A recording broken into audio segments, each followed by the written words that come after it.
Hi, Colonel Goldman. Hi, Darryl. Hi. So today we're going to talk about research funding from a federal level to help men with prostate cancer, particularly men throughout the United States and world benefit from some of the research that your program has developed. Can you tell us what your assignment is now and how it is that military is doing this?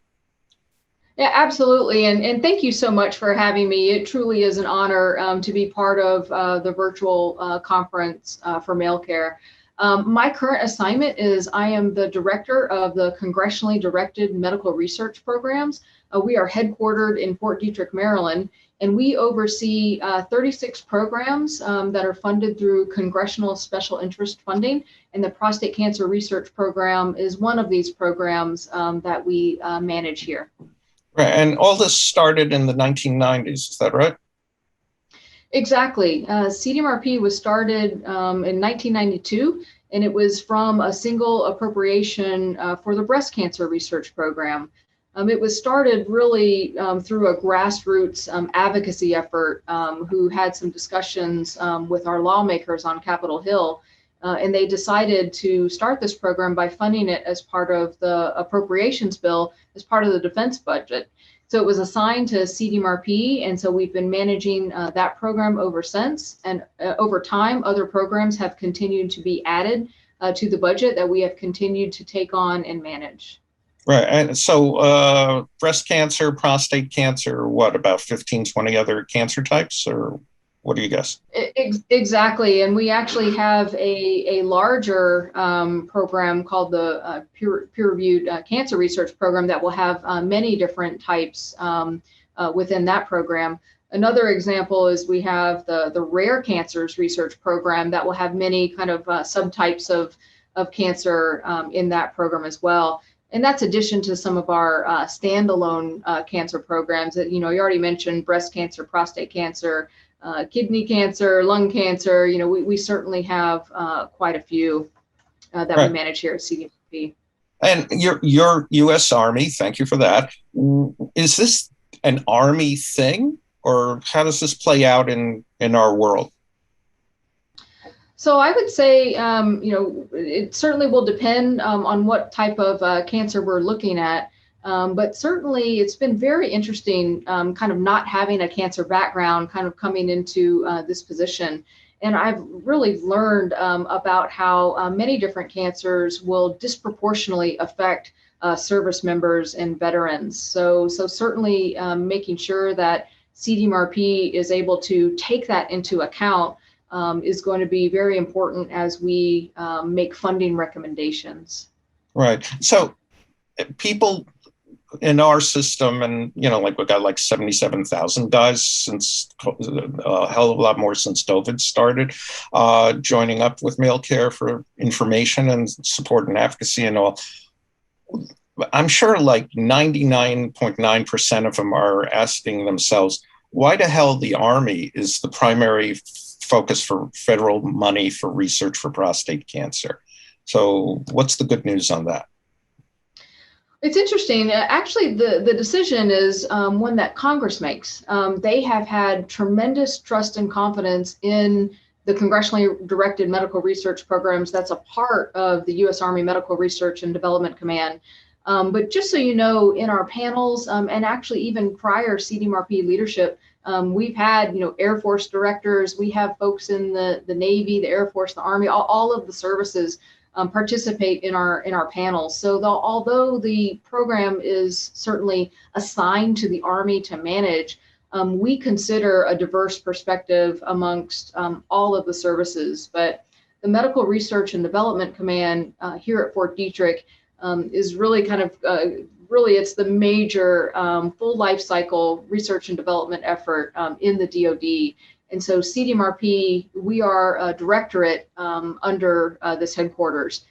I think what's important to understand is that we have tremendous assets as far as contracting, legal, human research protections. So we have kind of a full system of support that is able to make sure that we're extremely efficient with the funding that we receive. We want to make sure we minimize our overhead costs so that more money is going to be going to our research programs, our prostate cancer research programs, for example, and less to overhead. So really by assigning it to the Army and this command has helped tremendously in making sure we're as efficient as possible. Was efficiency a problem prior to the 1990s, and that's why it came to the military? It's not my understanding. I certainly wasn't active duty at the time that it came here, but I'm not tracking any efficiency concerns. I think the important thing is that these programs, they're standalone programs, named programs for a specific disease condition. So we're able to make a strategy around that specific program to make sure that we're able to execute. But I'm certainly not aware of any efficiency challenges within other organizations or even within our organization.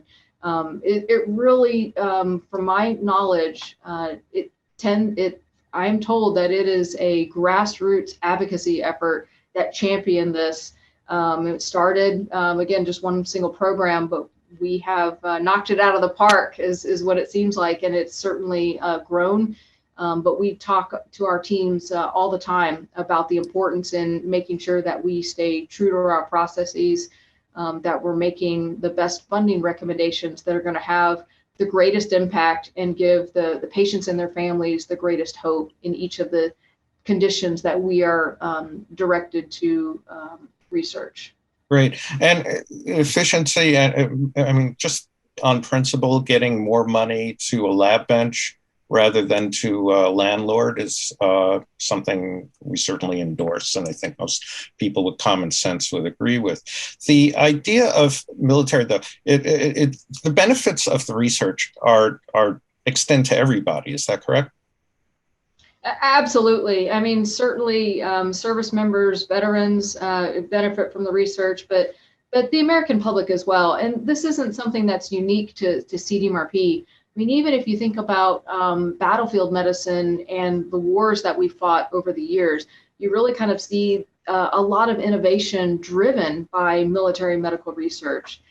So, out of the Vietnam War, improved the battlefield care there, certainly with Iraq and Afghanistan, continuing to improve hemorrhage control, battlefield care. And that eventually is able to translate into the civilian sector into trauma care, so that we're able to help everyday civilians. And it's not just battlefield, it's all of the other areas that the military medicine research efforts are responsible for. Rehabilitation, for example, is another area. You see tremendous advances in prosthetics, for example, and orthotics as a result of advancements during wartime. Right. And, around prostate cancer, it's less about trauma and less about, prosthetic appliance and such. It's more about quality of life, longevity, the psychosocial components of not, feeling that you're intact and, hopeful and, can plan out a longer life than you might have imagined on the day of your diagnosis. Let's get into all that in a few minutes or so. Just let's sort of cover what this looks like. Is it a bunch of soldiers sitting around a table reviewing grant requests, or what are the, in like 90 seconds or less, what are the mechanics of getting stuff funded? Yeah, absolutely. I mean, that's really one of the hallmarks of CDMRP is our process. It's very important to us that we have a fair and open competition. We want the best and brightest of the research that's out there that's coming to us, so that we're able to make the best funding recommendations to have an impact on patients' lives, quality of life, as you mentioned, and their families. So we utilize what's called a two-tiered review process. So kind of the first one is it's called a peer review, and that's really looking at the science.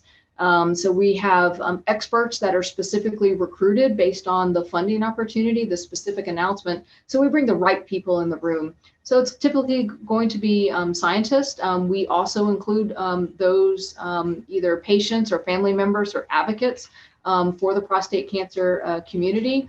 and others who will be able to help us make the best decisions as far as from a scientific standpoint. So it's scored as far as scientific merit. And then the second part of our process is what's called a programmatic review. And so there, we're looking at kind of a bigger picture. We're looking kind of more strategically about, okay, what are the gaps in prostate cancer research? What do the families need? What do the patients need? How can we improve care? And so that programmatic review is where those funding recommendations really get honed down. And so again, the folks in the room, it will be advocates, clinicians, it will be researchers. So we really try to get a diverse perspective to help make the best funding recommendations that we can. Those recommendations eventually go through the chain of command, and the decision authority is the commanding general of the U.S. Army Medical Research and Development Command. Great. So that's interesting. So I was aware of the multiple tier approach, and that you do in fact have advocates, including several from Malecare over many years, and that's super. To have grassroots influence on taxpayer dollar funding of prostate cancer research. But as it goes up the chain of command, I mean, are grants thrown out? I mean, is there a history of some colonel or general or somewhere in between saying, I don't like the look of this paper, we're it would be, I have to say, just from my experience, it would be very rare. So, we do have reviews. We need to make sure that, for example, there's no security concerns, but it's very rare, I would say. So I would say 99.99, without looking at the data, percent of the time, the approval authority, the general, is going to accept the recommendations of the panel. The general here, General Talley, knows the extent that the effort that the panel has put in, all of the brightest minds, and he really has true respect for the process and the integrity. So you definitely are not going to see an override. It would have to be for a very significant reason to do so. Anybody can apply for a grant. The overwhelming majority of our funding goes to what we call extramural. It's essentially universities, academia, labs, industry. The majority of funding goes there. Some funding for CDMRP will be awarded to what we call intramurals. So within the Department of Defense, we have a number of labs across all of the services. So a small percentage of the funding will go there. And we also will award work to be completed within the VA system to research efforts with the veteran population. So certainly anybody can apply, and that certainly is not limited to this country. International researchers can apply as well, because we want the best and brightest ideas to help deliver solutions, push the envelope as far as care. And we're actually very proud of the track record. You're probably familiar that a number of drugs that are available in therapeutics currently to prostate cancer survivors have been developed by CDMRP. And so we're very proud to have played a role in so many families to improve quality of life and the care for those with prostate cancer. Right. And everyone listening, or even those who are not listening, are eternally grateful for any advance in prostate cancer development, of treatment of new therapy development. When industry develops things, there are patents and such. I mean, are the developments that come out of CDMRP research owned by anyone? So probably contrary to what some folks may think, we actually don't own it. So even if we fund the research, let's say it's to be performed and completed by a university in the next town over, they will have full rights to be able to submit for patents, et cetera. So that is one of the considerations for our funding. Yeah. And, that's one of the advocacy issues, how do you balance public funding of something that becomes an intellectual property owned by a private entity. And there have been issues around that over the last 5 or 10 years, and it's not going to be resolved today, but it's a continuing advocacy discussion, and it's a large concern for Malecare as as a patient advocacy group. But military folks don't get like favorite status when they're submitting a grant. I mean, this is like a level playing field for everyone. Is that right? I would say definitely. It's definitely a level playing field. I mean, the fact that the overwhelming majority, well over, 92, 93+% goes externally, I think shows that, we're really looking for what is going to be the best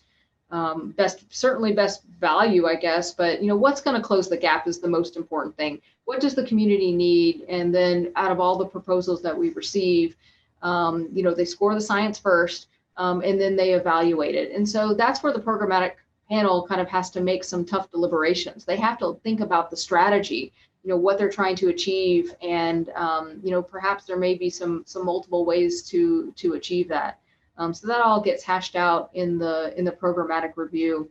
But certainly military relevance is a main factor in some of our programs, certainly many of our programs here at CDMRP. But something like prostate cancer is certainly translate to the American public. So I would say, that would be certainly less of a factor in the cancer programs because it benefits, everyone. Right. But military relevance is a concern for a lot of men, particularly men of a certain age who have had experience from Vietnam through theaters on up until today in Djibouti and other theaters that aren't typically discussed. So CDMRP, as you said, looks at gaps. How can we fill those gaps? How can we address those gaps? What are the military-related gaps? Or specific, around prostate cancer? Well, exactly. And I think that we know in prostate cancer, but other cancers, that these cancers disproportionately affect service members and veterans. And one of the research gaps, well, why is that? What is the association between either if it's general military service or whether it's kind of more specific with respect to deployments or exposures to certain environments that service members may have worked in. That may very well be a gap of some of our programs that they would, and it would be called, a focus area that the program announcement would specifically want researchers to look into that area. So I would say that would be kind of the most important area for military relevance, if you will, within a program. Right. And by exposures, and this is, of endless concern to our active duty and retired military men in our organization and throughout the world, really. What did their genuine, good-hearted service, how did that impact inadvertently or carelessly or for whatever reason on their current state of health? Agent Orange is well known and, people get covered for that now, but there are lots of other exposures: jet fuel exposure, lubricants, depleted uranium, and burn pits, which is a massive issue at the larger bases. How does CDMRP have projects around those? Yes, definitely. I think it's important to remember that CDMRP conducts research based on congressional direction. So, for example, with respect to exposure, we have a program, for example, the neurotoxin exposure treatment for Parkinson's that is specifically looking at that. As part of our peer-reviewed medical research program, burn pits is a specific topic in that program. And another example is part of our Gulf War illness research program, certainly is looking into the links of exposure there.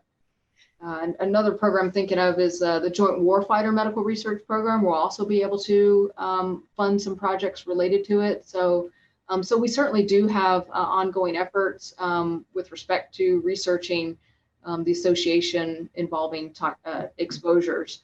But it's just important to remember that we research based on the left and right parameters of what Congress asks us to do. Right. And with that in mind, I mean, does it really matter whether it's, a Republican or Democratic Congress? I mean, how do politics play into actual decision making at CDMRP? I would say, not at all. I mean, it doesn't, we don't really know necessarily what member of Congress may have championed something. It's in the bill. We read the bill, which is, an effort that involves both parties. And so, we stay apolitical and we look and see what they are asking us to do. And that those are our marching orders. So. Great. And let's stick with exposure and risks from exposure and incidents as a consequence for just a bit. I mean, people who come to our support groups, they're there to fix what's on their plate today, but they also wonder, what could have happened to prevent this? I mean, the typical conversation is, if I ate less hamburgers in my lifetime, would I not have prostate cancer and such? But what is or can or might CDMRP be involved with that looks at burn pits, for example, and says and looks at the structural issues around the creation of burn pits or ways to mitigate the effects of toxic exposures, rather than figure out whether or not there's an association or anything? Yeah, no, absolutely. And, for example, the burn pit topic in the peer-reviewed medical research program, that's just a very general topic. So certainly there's latitude to look at prevention, to look at epidemiology, to look at treatment. So we have kind of free reign within the entire range of research possibilities to be able to go after it. So we're not certainly limited to just looking at an association. We can get after the entire range of options. Great. Let's shift a bit around disparity research and such. Military is brilliant at reducing prostate cancer kills 2.4 times the rate of Black men as it does white men, and in broader civilian society, that's dramatically reduced in a military setting. Does CDMRP have projects around that? Definitely. And in fact, we have a policy related to the inclusion of women and minorities in our research. And so we make sure that our funding opportunities, that the investigators applying to that certainly consider that. And certainly for some of the conditions that we research, such as prostate cancer, I know that's a very strong consideration when they're looking at funding opportunities, but also when they're looking at specific focus areas to really kind of understand perhaps why that's happening, and also look at treatments, preclinical work, the entire range of options. But certainly making sure that we are considering minorities, especially when they're disproportionately affected, is something that's going to be critical for that particular program. Right. And within the concept of minorities or construct of it, are sexual and gender minorities included? Do you have projects for gay men and bisexual men and transgender women within the prostate cancer funding? I do not know off the top of my head. I'll have to get with the prostate cancer program manager to see if we have anything specific with respect to those communities. So I'll have to get back to you on that. In general, though, can you speak to whether LGBT stuff is considered when talking about minority, looking at minority groups from underserved and minority populations? I would say that it's definitely considered. I would have to, again, get with the program managers to provide specific examples. So I don't have any specific examples of that off the top of my head. Okay. And as a preview, and when we do our winter annual conference, we'll be having another person who's more focused, more granular about the CDMRP funding, and we'll hit her up on stuff like that. So, and that should be very interesting. But the idea of understanding disparity sort of translates to everyone. If you could look at outlier conditions, you sort of get a deeper understanding of both treatment issues as well as psychosocial and economic and barriers to access to care issues for everyone. So important to include sexual and gender minorities when talking about underserved populations. One of the really cool things that Malecare loves about the CDMRP and why we're such big fanboys about it is that you include patients and what you call consumer reviewers. Whether it's prostate or not, what's the, are these folks there as tokens, or what? How do they really dig in and support research? Yeah, they are not at all tokens. They are extremely valued members of the peer review panels and the programmatic panels, and their voice is absolutely critical. Making sure that we're able to make the best funding recommendations based on what's the community's needs, and who's going to know that better than a patient or their family member. When you're really kind of getting into quality of life issues, patients and family members are the ones who deal with it on a daily basis. And I've sat in certainly some of these meetings, and really when the advocates and the consumers speak up, their voice is extremely powerful, and it is very strongly considered in the deliberations. Right. So, you entered the military. I can't imagine when you were in basic training that you were thinking one day I'm going to be running a research program, or maybe you did. I don't know. But did you? How did you get into this? What sort of gives you like a thrill every time you wake up in the morning and go to your office? This is just a tremendous assignment. I really first learned about CDMRP when I was doing my congressional work. I served as a liaison to the House and Senate Appropriations Committees, and then I later served as the congressional advisor to the Army Surgeon General. And we had multiple congressional engagements related to CDMRP, and I was learning more about their mission. I was learning more about how they integrate the advocacy organizations and consumers and their families into the process.